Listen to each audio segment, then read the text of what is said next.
So, Mike, you've set up this kind of really cool situation on online where you have the Collector Arthouse, where you basically have artists that come to you with altars, and you basically help them find buyers. Yep. So Yeah. tell me about that. Well, I guess to start off, long before that, any of that ever happened, I was just kind of enthralled by Sorcery. I was really, what really appealed to me is like the artwork and a game wholly dedicated to original hand painted art. So I was really just like a TCG enthusiast and really more on the collector kind of art enthusiast spectrum of things. I have 3 little kids, so like I really don't have the bandwidth or time in my schedule to play actively. So more on the collector and art enthusiast spectrum. So very early on when I discovered Sorcery, I really didn't have any platforms at all. I was just really into the game. I joined their Discord in 2020, 2021. It was very early, like well before Kickstarter. Since I was into the art, I was noticing, like I was talking to you earlier, I was into Magic as a kid, like in the early to mid 90s. And then I moved away. I grew up in upstate New York, moved to Philadelphia, suburbs area. So I lost like all my childhood friends that I played Magic with, and then I just never played it again. So I I didn't started getting realize you back were in. also in Philly. Yeah, Philly suburbs. Is that where you're at? I'm in South Oh, okay. Philly. I'm 19th and Siegel. Oh, nice. Yeah. Small world. Yeah, so like long story short, I got away from it for a very long time, and then back around like 2017, 2018, midlife, I started getting like nostalgic to my roots as a child, and these new games started coming out like Flesh and Blood and then Sorcery that felt kind of like the new age Magic. I didn't want to go back to Magic because I had missed like 20 years of new releases, right? So I was like, I'll try like a new game, just start from scratch. And I was dabbling in like Hearthstone, like online play, like easily accessible when you got a family and kids and you're just sitting there on the iPad. So I got into Sorcery, and then I really wanted to interview the artist, really. So I had no idea how to create a website or anything like that. I kind of just started YouTubing like crazy and taught myself the very basics. And I created this website called collectorarthouse.com, which still exists. And I used that. I started reaching out to artists, and I was like, hey, I'd love to do an interview. I had no YouTube, no nothing like that at this time. So I was like, maybe it's a little awkward. I don't want to like impose on your time. You're very busy. I know you're painting all the time. Let's just do like written Q&A interviews. So I would send 10 to 15 questions. I'd do some research on the artist, write it up, ask for some of their concept sketches and original painting pictures to kind of get into the details behind the card concepts. And I started this website and started curating like all the art, because on all their social medias, they were showing pictures of these paintings that were coming out for Sorcery.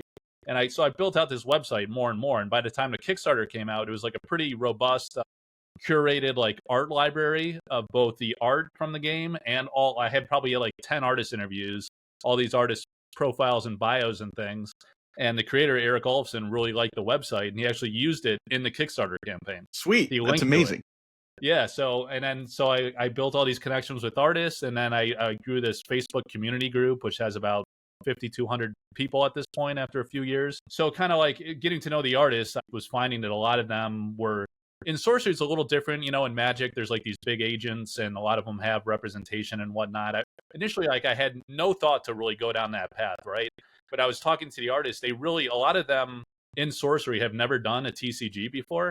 So they had like no idea what the TCG or the TCG art market was like. A lot of these artists are out in Europe and different parts of the world, and they're very successful outside of Sorcery, and they sell their paintings for a lot of money. And I noticed they were selling their paintings very inexpensively for Sorcery. And I started asking them, I was like, why are you doing that? And they're like, it's just a game, like this probably isn't my greatest work, I could do better than this. Yeah. They're very like humble and modest. And I was like, no, it's like completely backwards. If people love your card, if it's a powerful card, if they love the artwork and they build those nostalgic connections, your work's going to be more valuable in the context of this game in some cases than outside. So I was kind of like educating them on how that kind of thing works. And I decided to start doing the auctions, as like a mechanism to kind of make the work broadly available to Sorcery fans, and that's kind of like how things started. That's how I got into that aspect. This episode of Eternal Durdles is sponsored by CardMill, the first automated scanner and sorter built specifically for trading card game players. With its intentionally compact design, CardMill uses AI-powered recognition to identify each card and sync inventory with real-time pricing, batching up to 300 cards at a time by name, set, color, or type. Collection data is securely stored in the CardMill network, giving players full access to their cards through an easy-to-use web portal. CardMill supports Magic the Gathering, Pokemon, Yu-Gi-Oh!, Flesh and Blood, Disney Lorcana, Star Wars Unlimited, and many more to come. Created by software engineer and longtime Magic the Gathering player Jonathan Dumanis, CardMill launches on July 22nd on Kickstarter with early bird pricing starting at $350. Backers receive lifetime access to all software updates and new features. Go to cardmill.com to learn more and reserve your path to the future of card sorting. Yeah, it's wild that they were like not valuing their work as much as they obviously could. When I think about I have a little bit of art up here, but it's all prints. Like I've got some other stuff that I haven't even set up in the office yet because I'm like looking for the right frames and stuff for it. Yeah. But that's like the next level of collectability is like, you can get the cards, you can get the foils, you get the full art, art, shiny card kind of thing. But when you go for art, that's like a legitimate investment, Yeah. Yeah, and so like I guess backing up from that, so when the Kickstarter came out, I had this website. I was linked to the website. I pledged at one of these tiers that came with like one alpha box. There was all these tiers. Were you involved in the Kickstarter age, or you newer? I got in late, unfortunately. Oh, no, okay. Yeah, I got in at beta. But at Kickstarter, there was this wide range of tiers. It was everything from like buying an individual box to getting like a whole case, and then I think there was a tier that had a case and it came with a sample, like a pack of sample cards. So like I pledged at that level. I was just trying to get like it was either a box or a case and a sample pack. And then it timed out. Like there was like these Kickstarters that are really hot. There's a frenzy. Sometimes the site crashes. Mine froze up. It didn't go through, and there was only 100 slots for that.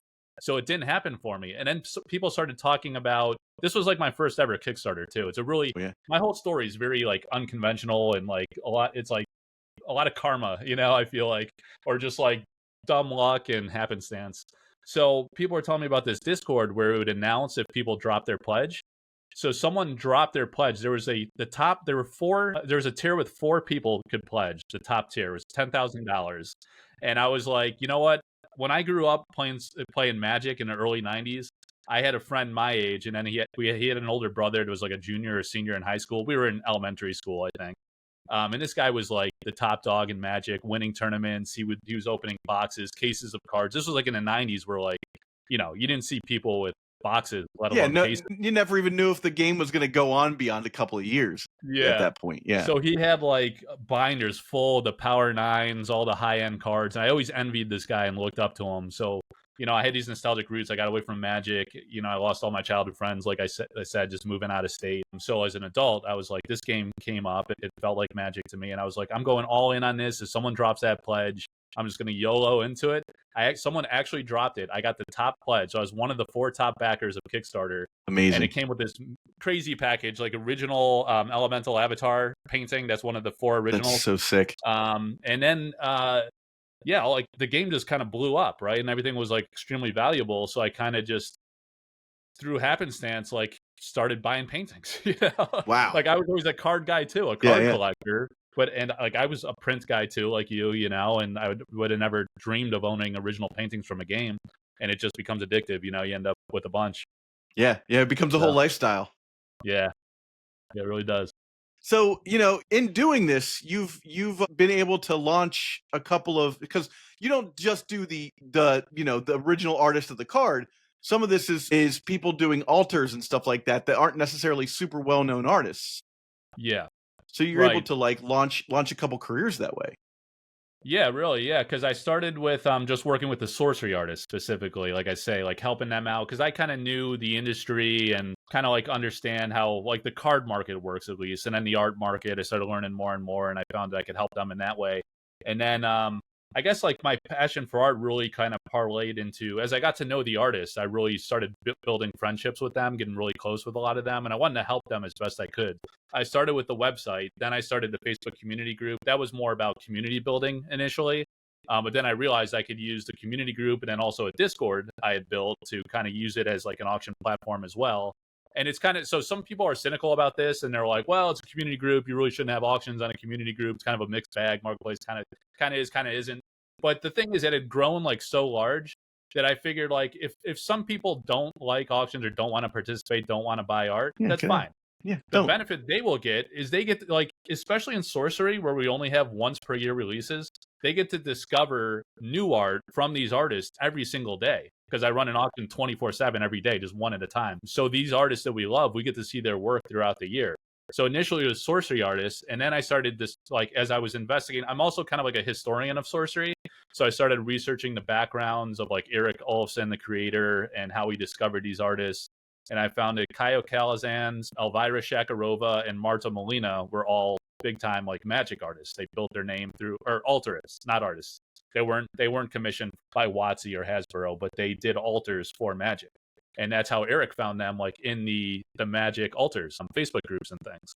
So I figured like it would be really cool if I could help foster an altar scene in Sorcery, a game that's like so dedicated to hand painted traditional art. The creator's into that. So I thought he would think that is cool too. And I was just into it personally. So some of the actual artists altar cards, and I helped them sell their artist proofs and the original paintings.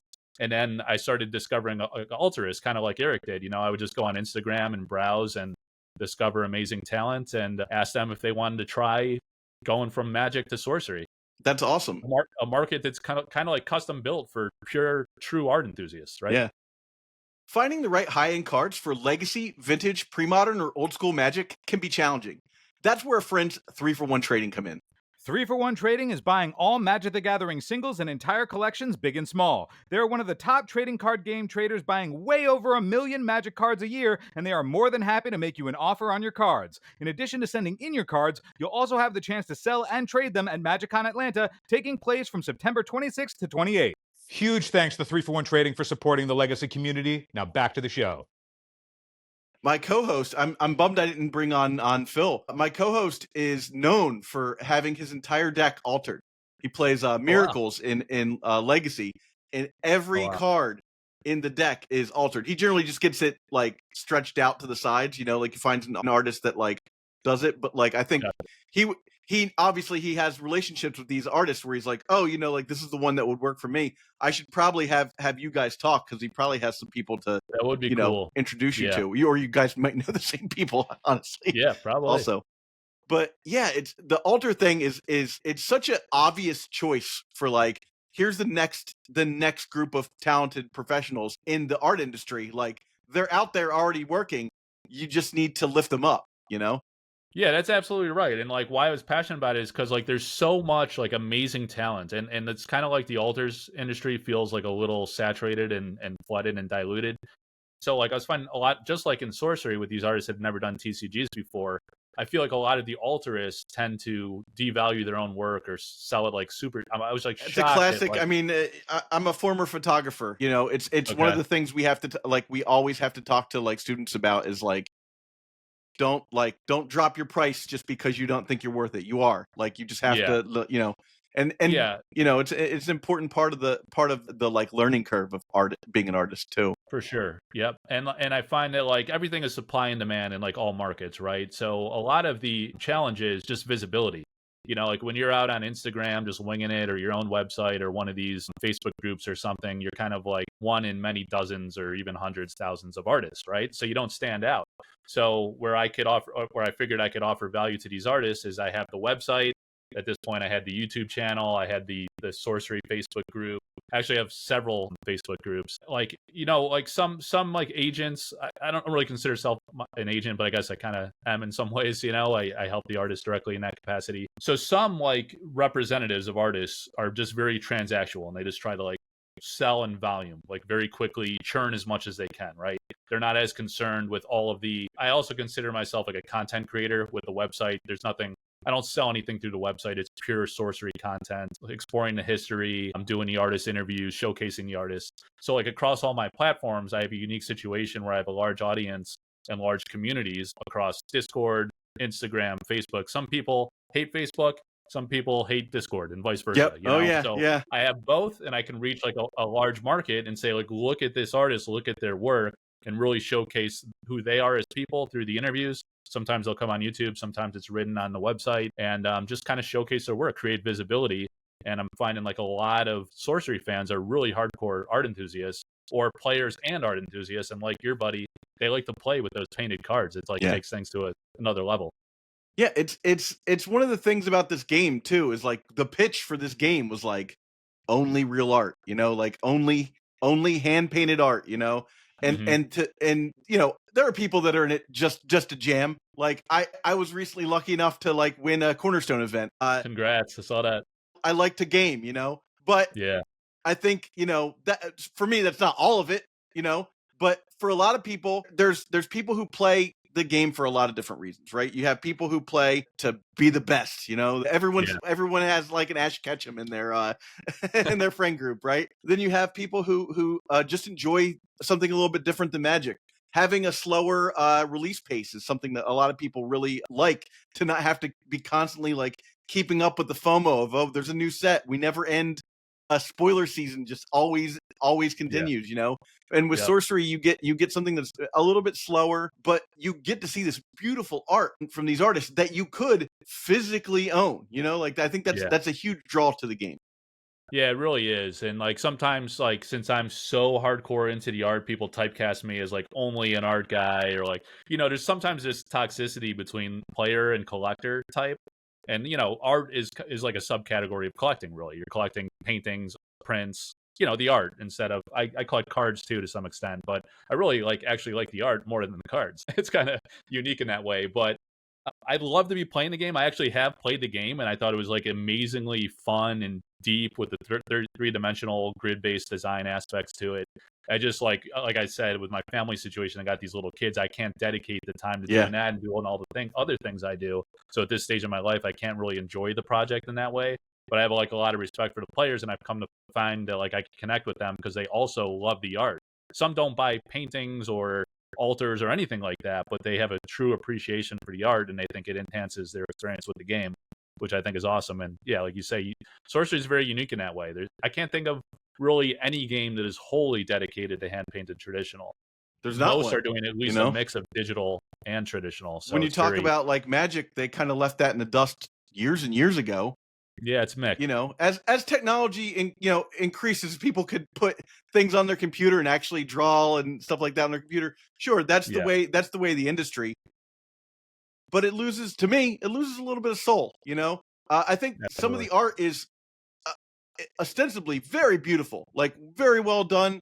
But I think it gets churned out at a level that like I'm not always a super huge fan of. I'm not exactly always a huge fan of Magic Style Guide. Their particular style guide is just so, and I think they've left a lot of like that cool, like old school, like second edition D&D, Clyde Caldwell, like those sort of artists have been sort of left in the dust, and you don't get that like really gritty, like the late 90s and even late 80s like feel of the art. But you're kind of they're bringing that back with Sorcery, which is very cool to me. Like getting to look at art that you just cannot see on a Magic card, because it's either just not within the style guide, or it's too female, or like it's this monster would never be in Magic, that sort of thing. So I do like that you can get something that's just beyond the style guide of like whatever, like for better or worse, what Hasbro determines is fantasy, and they are the tastemakers at this point.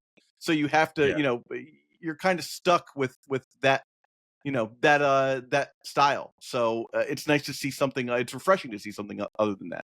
Yeah, and I think you're touching on another point with Sorcery that really makes it unique and differentiated in the market, is that the stylistic diversity is so broad, the breadth of that, because you do have those 90s era artists, like the ones we've come to know from Magic Alpha and subsequent sets, those old school Magic types. But then you also have heavy metal album covers, altarists, which have unique styles of their own. Frazetta, So I work with about 5 or 6 different altarists. I kind of took a approach similar to Eric in that regard, intentionally. Like when I sought out altarists, I would pick an altarist that resonated with me, that was like very stylistically different than all the other artists. So like I said, there's like 5 or 6 that I work with now. They're all very unique. Like when you see their altar, you kind of it's them. Sorcery fans know who that altarist is, and it appeals to a broader group. And Sorcery is very much like that, with the different genres that Eric pulls from.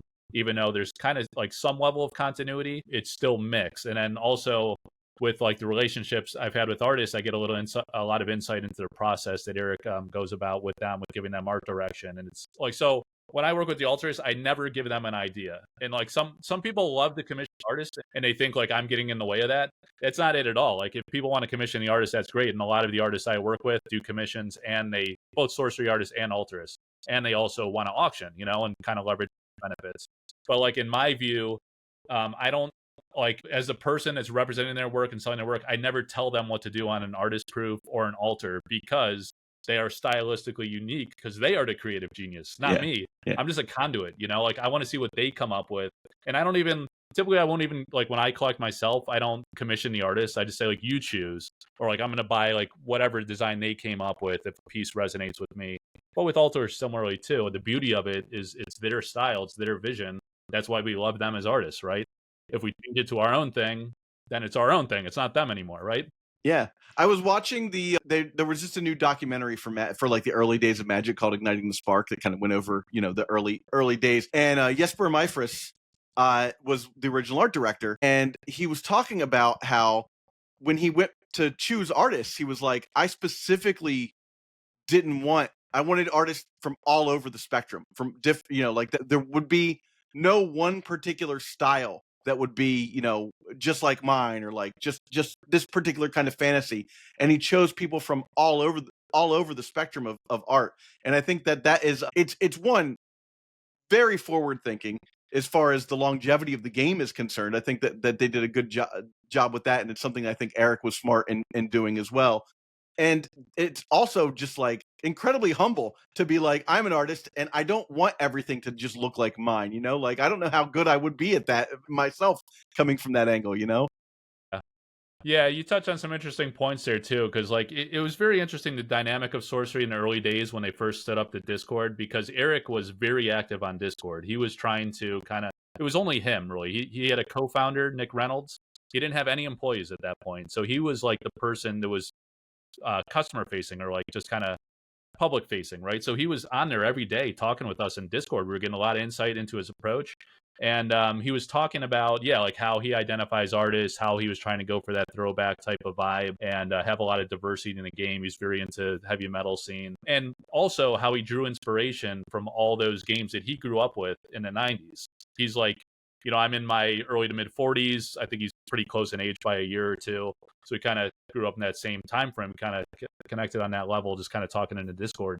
And he was saying how a lot of those games inspired him, and you see that coming through in Sorcery, both with the artist selection, but also the game design itself. Like if you look at Guardians CCG, which was a big game in the 90s, by Keith Parkinson, he uses some of the Braum art. Braum did art for that. Of course. A couple of those pieces were in Guardians, one of the Alpha Curios, and now two of the new pieces. One was used, I think, in Guardians, that's also going to be in the new Gothic set coming up. And there's another Braum piece that I don't think was used. But so he's using like artworks directly from those games in a few select cases, licensed works that were done prior. But also there's like the flavor of Guardians was very like fun and flavorful. And I think like Sorcery adopts a lot of that ethos and spirit from that, where like the flavor is very important. You see that in the titles, the type line text, the flavored text, and then how the pieces play. Some of the games are kind of fun and funny, and some of the curios, like these troll curios, to me that feels like a very Guardians type thing, where it's a very playful game with the mechanics and some of the silly titles and fun that the creators were having with it. Eternal Dirtles is proud to be sponsored by Moxfield. Moxfield is the best Magic the Gathering deck building website on the internet. You can create, share, and find decks from Commander to Legacy, and even fan-supported formats like Pre-Modern and Old School. You can see all of our decks on our Moxfield. Follow the links below to stay tuned. I think that he also did a really good job of like creating his own unique IP, but also being able to do things like, Arthurian Legends, great public domain, right? Like you can, but that's something that like, you don't have to just be like, oh, I'm just going to do the books the exact way, like you can really, I love that about that game where you get like, okay, what does Dapperel mean? Like, okay, is that like a place, what are these? Yeah. Are these little zones in the game that we don't know about yet? There's so much to discover in the game, lore-wise, that we just don't know yet. And so is super cool to me. And it just lends itself to like a really really awesome amount of art that can later on be poured out, like as you kind of develop the flavor of the game, and the different elements get their identity and stuff. So to me, like, it's just such a ripe ground for art as well. Yeah, I really think like Eric is a creative genius. That's his strength. He was the art director for Grinding Gear Games and Path of Exile, and that really shines through in the project. And not just the art aspect, but like you're touching on card titles. Like some of these card titles are wild. And then I go Google them or use Chat GTP now and these things. Where you get a quick reference to the history of what that is, and especially in Arthurian legends, like you mentioned. They're not all literal interpretations from the Arthurian lore. It's kind of, he took some liberties and expanded it beyond that. But something else that I thought about is you and I were talking about the influences from the 90s and things. Very early on, when Eric was active in Discord and the team started building, they started doing some YouTube outreach engagement type things. And he did a particular Q&A where he asked people to submit questions, and then they awarded one of those Relentless Crowd promo cards. It's like it was the first promo card, only 100 copies, so like everyone wanted this thing. So I submitted like 20 questions. I had a lot of questions as it was. I was always asking them every day, and one of them was like, you're massively successful in Grinding Gear Games. What is your approach as an entrepreneur? Like, how are you going about Sorcery? And one of the things he said is like, initially he was doing this. It was largely almost like an MTG replica in a way. Like he was dabbling in actually creating his own alternate cards for Magic. And he started taking like a gameplay stylistic approach that was kind of turn-based and not grid-based at all, more comparable to how Magic plays, with a comparable resource system and everything. And then Nick Reynolds had this other grid-based game. But what he said more broadly is that like a successful entrepreneur doesn't try to reimagine or recreate something from whole cloth. You take kind of what has worked, stand on the shoulders of giants, of course, in the past. Yeah, and you innovate. So you build on Guardians, you build on Magic the Gathering, you build on all these games that were either successful or not, but successful in some way, where it definitely resonated with fans, and you make this conglomeration of all the best elements of those. And I think, to me, that's what I think Sorcery is. It's like all the best of all the 90s games, not just Magic, but all the dead CCGs too, that we loved in different ways and just failed because of business reasons or financials or whatever the case may be, right? But in terms of game design and artistic styling, Sorcery really stands out for all those reasons. Yeah, and you get to see some of those old heroes from those 90s card games, like Wackowitz and Benson. Yeah, it's super cool to be able to see like some of your old friends, like, as it were. You get to you go back and see the people whose art that you knew as a kid. It's great to see that like those people are out there still grinding away. Yep, absolutely. Yeah, one of the things I want to make sure we touch on, because we were talking about it offline, is you said helping the artist with like visibility and discovery. So Atlas Thorn is one of the artists that has been commissioned for Sorcery. So he was an artist that I discovered like randomly on Instagram. Like I was telling you, I just looked through Instagram because I enjoy the art and I see all these artists posting, and I probably, with the algorithm, they're pushing me like altars and pictures of paintings and artists all the time. So I've seen like all these new altarists and discovering them all the time. So Atlas was doing altars for, the guy's name is Atlas Thorn, first of all. That was the first thing that struck me. I was like, dude, come on, that's not your real name, man. There's like these Atlas cards in Sorcery Contested Realm. It's like you were built to, when I introduced them to the public and started showcasing them on YouTube, I was like, that's not it. I was telling this story, right? And I was like, that's got to be a pseudonym, right? Like, that's not your real name. There's no way. It's like you were like born to paint for Sorcery. So we had a funny moment. And at first, like, he was like reluctant, he was just selling his stuff on eBay. He was doing auctions of Magic altars, and it was going like fairly well for him. But I was like, Sorcery is really big. I mean, this is like the best art enthusiast market between Magic and Sorcery. Those are like the top two, right? So I think there's a real opportunity here. And he said he had some bad experience with like agent types in the past, or working through others to help sell their work. So I was like, all right, I didn't want to pressure him and make him feel bad. I kind of walked away from it. But then like every couple of weeks, I was like, hey, things are going really well in the Sorcery art market, just try it. And then like, again, he'd be like, I don't know, I'm thinking about it, I'll let you know. So like a few weeks later, I got back to him and I was like, look, I will just do like 2 or 3 altars. I will pay for them up front, whatever price you want, the reserve, whatever reserve price you want, I will guarantee that price. So if it doesn't hit, it doesn't sell, I will just buy them myself, just to kind of get him to try it, right? And see if it would be a success. And like ultimately he's like, all right, what's the big deal? I'll invest a couple, like, it takes a few days to do each one. So he's like, I'll do a couple. and it was like wildly successful. People loved him right away. You know, he became one of the because the guy's talent is like unbelievable. I still get comments on YouTube because I do all these video shorts of all the auctions I run, and sometimes people will comment and they'll be like, "What is that?" Like they don't know what altars are. They're like, "What are these proxy cards?" Or like, "Why are these sorcery cards? Like why are there these printed cards? Is that card in the game?" And I was like, "No, that is a painting. Like a guy painted that on a card with like such amazing." So like on a canvas, it's larger, right? You can get the great detail. You can use larger brush strokes. This guy's doing it literally on a card, and the detail is immaculate, and the color blending. I mean, everything about it is so pristine. I was so blown away when I saw his work that I was like, whatever it takes, I got to convince him just to try it. And the rest is history. Like the beautiful thing is, like I told you about Kaio, Elvira, and Marta, they were altarists in Magic that became officially commissioned sorcery artists. Awesome. And now Atlas Thorn is the next in that series, right? And Eric loved this altarist that was doing Magic, and now here he is in sorcery. And he has a few promo cards. I hope he can get into the core sets. But That's and I hope amazing. that for all the altarists I work with. I mean, that's really the point. I'm trying to create visibility for them and opportunities ultimately. Since you're enjoying the show, please like and subscribe the video. It helps the channel grow. Support Eternal Dodos on Patreon so we can create even more content and cover events. Patreon supporters get an ad-free RSS feed. You can even join our deck donation tier to get your very own episode.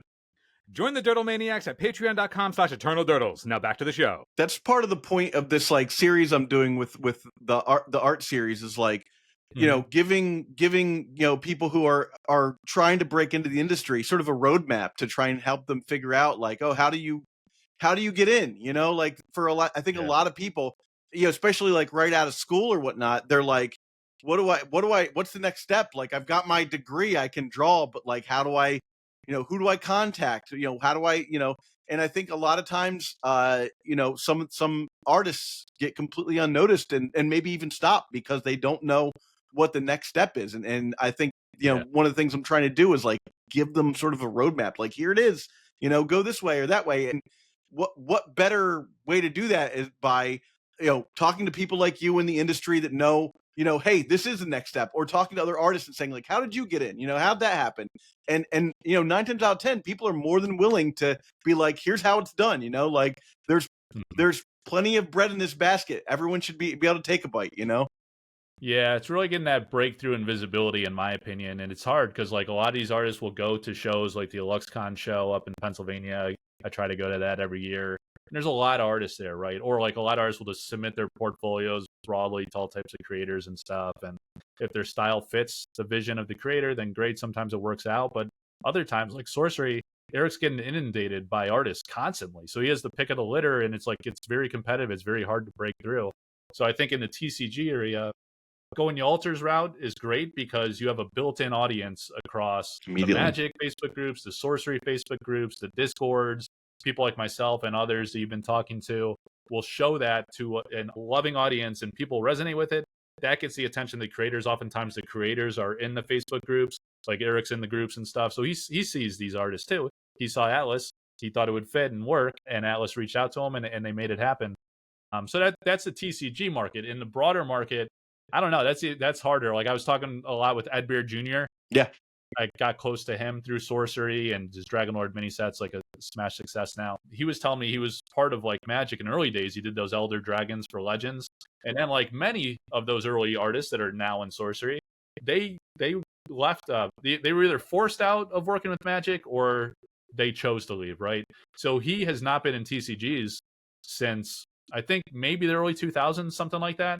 And he's had this like massively successful airbrush career, airbrushing vehicles and going to the Ren fairs and selling, like just painting his own stuff and like creating merch and selling it all with his collector base.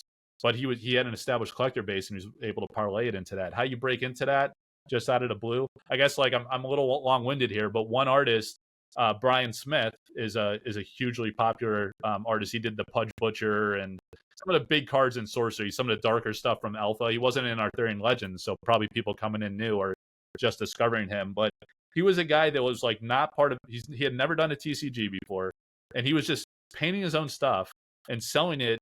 He was like advertising it through his Instagram page and just selling it through his website. Yeah. And I think he was probably like barely getting by. He lives in LA. He was just selling for like modest prices. And then Eric just found him somehow and Brian decided to give it a shot. He really didn't do a lot of commissioned work at all. It was just personal projects. And then his style resonated super strongly with Sorcery fans, and now his work is very valuable. It's some of the most coveted in Sorcery, and sometimes just like that lucky break is what it takes. Get noticed by a publisher, and get noticed by fans, and sometimes the fans will force the hand of the publisher. I think that's what happened with Atlas. He saw like people were buying up his altars and saying like, this guy's got to be in the game, he's got to be in the game, he's got to be in the game. And now I'm like one of the committee members to plan Sorcery Con. Nice. So Dustin Brossard, one of the artists I work with, came to Sorcery Con last year, and I'm going to try to bring more altarists to Sorcery Con to meet Eric, because Eric and his team comes out to that event. When is the next Sorcery Con? We're trying to do it like in late January. Okay. We missed this year just because like we were trying to wait for Gothic, Yeah. There've been two, right? There was one a couple years ago and one this year, right? Yeah, it started in Seattle, yeah. And then there was one in Las Vegas. That was the big one that I'm talking about. We had 14. Like my role is to coordinate all the artists and liaison with all the artists to come to the event, and then the other guys do the play events and stuff like that, right?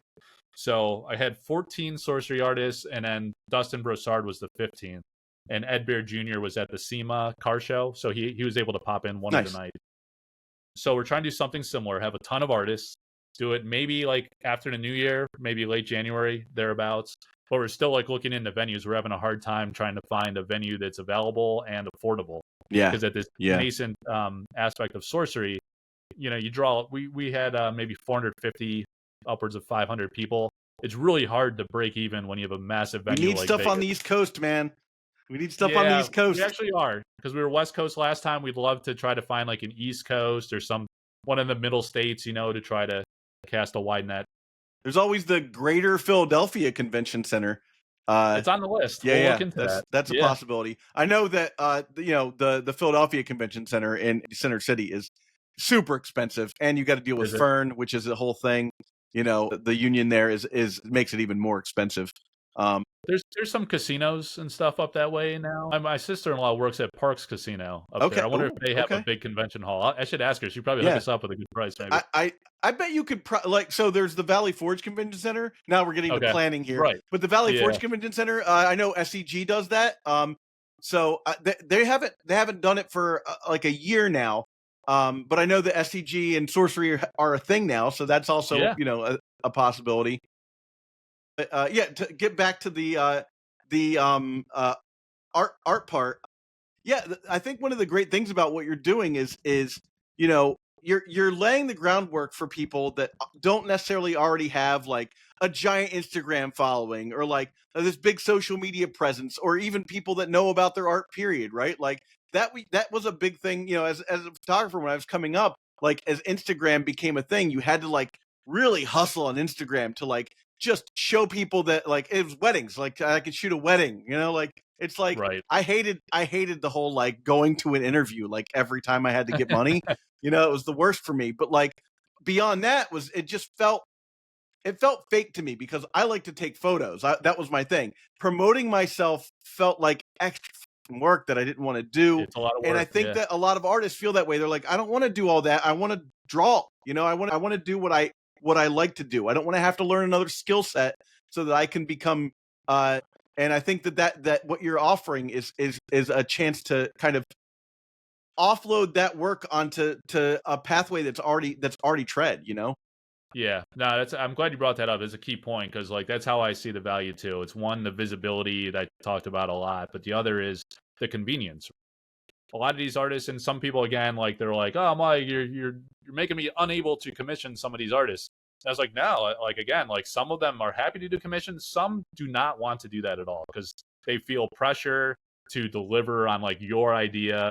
Like they have an idea of what your idea is as best as you can explain your idea, but maybe it's not like the way you described it, or maybe your little doodle to try to explain it to the artist like isn't really like connecting, right? So they feel more pressure doing commissions sometimes. Some artists, some are totally comfortable, but some like feel the pressure, some feel timeline pressure, so some just want to create on their own at their own pace because they're very busy. Like a lot of them, Eric's commissioning them several sets out and he's just slamming them one after the next, right? So they fit in an altar or an artist proof here and there where they can.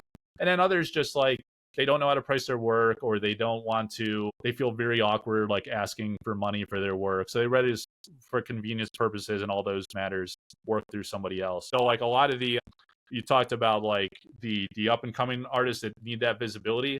But like I was amazed that I was also able to work with a lot of the established artists that actually do have a massive following. Like Jeff Easley, I've auctioned several of his artist proofs. He's a legend. Like I was like blown away by that. Rodney Matthews, who's like, not everybody knows Rodney because he's not a TCG guy, but he's a super famous artist, like considered in the class of like a Frank Frazetta.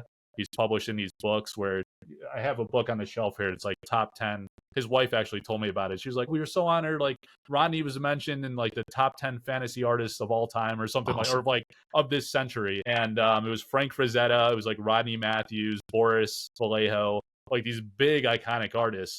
And like I reached out to him and like I was absolutely amazed. Like he was with open arms. He embraced me. He was like, thank you so much. I'd love your help. You know, that's the thing is like they need that.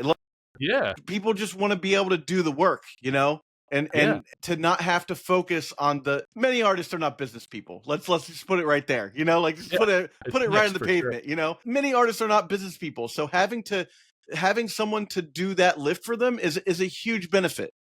Yeah, it really is a win-win. And like, it pains me too every time I have to ship one of their paintings away, but like it also like touches my soul that I get to see. Like Eric told me one time, he's like, you know, Mike, between like me and you, I think we're the top 2 people that have seen the most original paintings in Sorcery. That's awesome. And actually, I think he actually said you've probably seen more than me, because like I'm selling all the original paintings. He commissions them.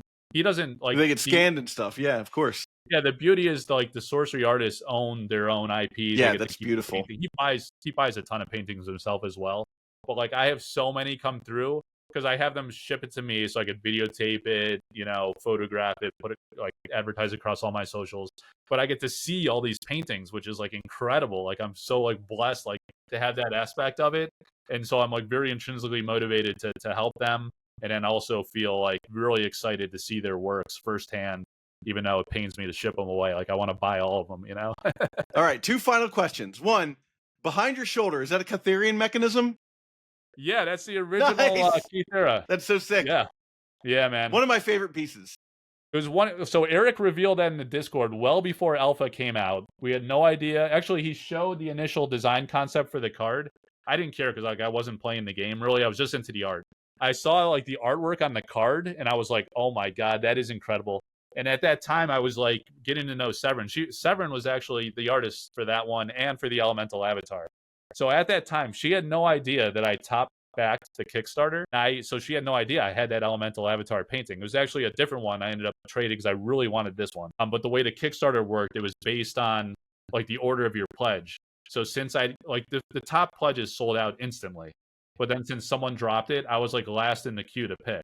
So I got the Avatar of Fire. I really wanted the Air Avatar.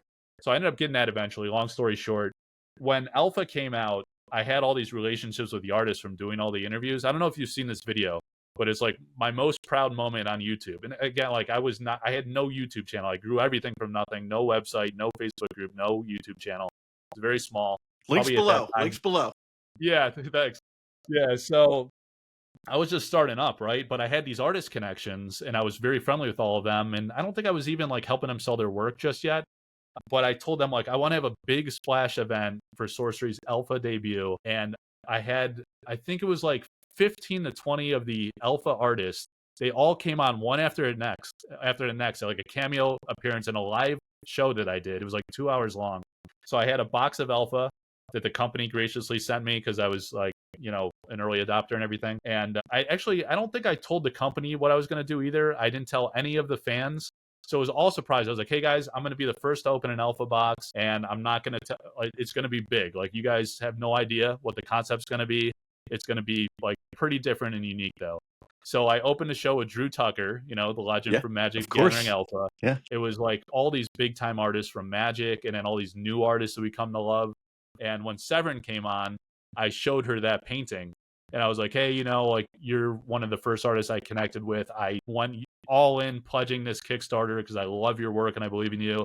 And oh, by the way, here's the Elemental Avatar. And I showed it to her, and she was like, it was like a touching moment, man. We were both awesome. almost like in tears because she was like, oh, I'm so happy. She's French, you know, she really speaks English. She's like, I'm so happy you have this one. That's amazing. No, it was beautiful. All right, final question. Okay.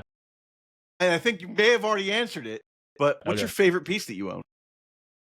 Oh man, well, those are the two that I have the special connection with. That's actually the Ring of Morgan original too, which is like probably the most powerful card in the game right now. So far, yeah. But again, like I don't care about power level. I bought that before I ever saw the card. It was because it was before Arthurian Legends came out. I bought it. I didn't know if or when it would be in the game, what it would do. So it's just like a piece that has to speak to me and resonate with me. But I guess it would have to be the Avatar, between the Avatar and the Kythera, because those, I think, the Avatar is definitely the first one I owned. It is the one I always wanted. And then the Kythera, I think, was the first original I bought from Severin after the Kickstarter.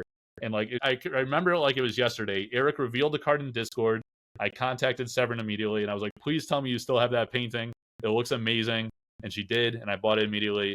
Those are probably the big two, but I have like a lot from a lot of different artists in Sorcery, and I love them all in a different way. I never buy the card because of the rarity or the power level. It's got to be something like I want to display, and I got to get them on the walls. But like since my YouTube thing, like I rotate the paintings in the background of my videos, so it's difficult to commit to putting it on the wall.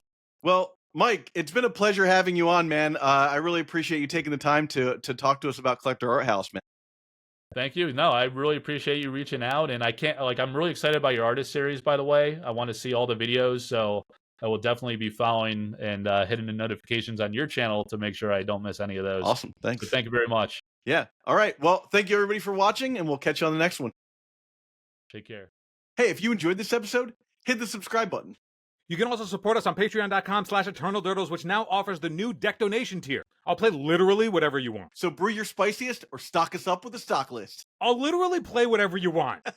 Thanks for watching.